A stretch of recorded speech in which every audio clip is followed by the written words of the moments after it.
Once upon a time, I developed a huge crush on a guy that I was Facebook friends with.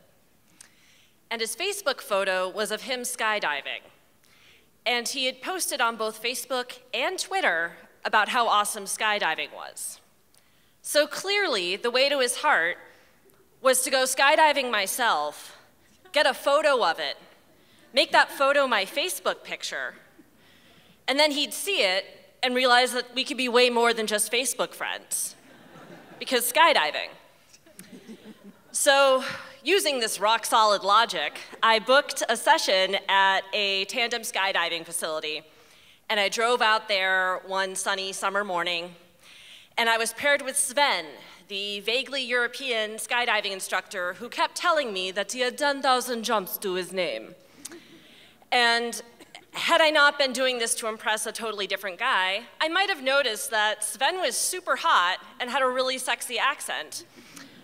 But all I could think about as I got zipped into my flight suit and signed the many, many, many pages of that "Don't Sue Us If You Die" waiver was that soon I would have a new, impressive Facebook photo.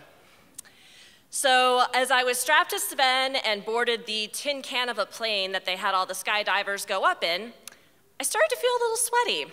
And I assumed that that was because it was a hot summer day, and it would pass as we got up in the air. So the plane's engines roar, we take off, and as the plane begins to climb into the air, I notice that I'm still sweating and shaking, and really feeling kind of uncomfortable. And surely these are just pre-jump jitters. And I look down and I think, oh, okay, I can jump from this height.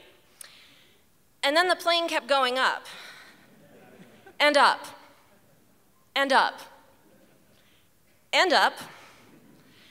And oh my God, now I am sweating and shaking, and my throat is constricting, and my face is damp because I'm now hysterically crying, because this was a really, really bad time to discover that I am deathly afraid of heights.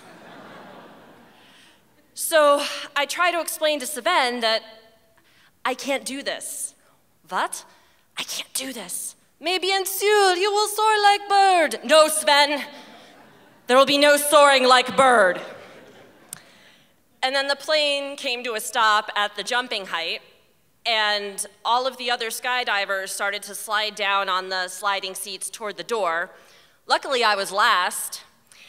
And as my seat slid closer and closer to that door, I was overcome by some very primal urges, telling me that human beings are not meant to fly,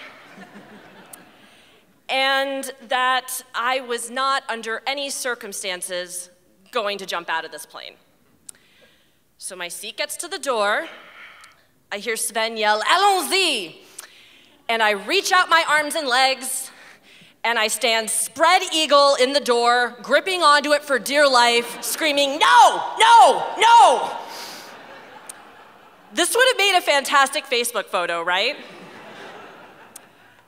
Well, Sven pulled me back into the plane, where I continued to shake and cry for another 20 minutes. The pilot felt sorry for me, so he drove me in circles slowly around the Blue Ridge Mountains to calm me down. Sven did not get his 10,001 jump, and I did not get a Facebook photo or the guy, but I did learn what I would and would not do in order to get both. Thank you.